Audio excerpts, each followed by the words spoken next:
मम्मा ice cream खानी है। बच्चों को बाजार की आइसक्रीम देने से आप अपने घर पे इतनी आसानी के साथ विदाउट किसी कंडेंस्ड मिल्क के आइसक्रीम तैयार कर सकते हैं। ज़रूर ट्राई कीजिएगा कस्टर्ड आइसक्रीम को।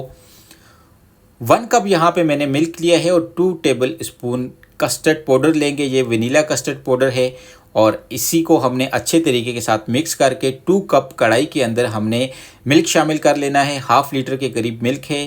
दूध थोड़ा सा गर्म हो जाए मिल्क तो इसके अंदर जो कस्टर्ड पाउडर हमने मिक्स किया था उसको आपने ऐड कर देना है। हल्का हल्का सा करके, गुठलियाँ ना बने, थोड़ा थोड़ा करके आपने इसको ऐड कर देना है। और ये थोड़ा सा गाढ़ा हो जाए, एक बॉयल आ जाए तो 1 कप इसके अंदर आपने शुगर का ऐड कर देना है।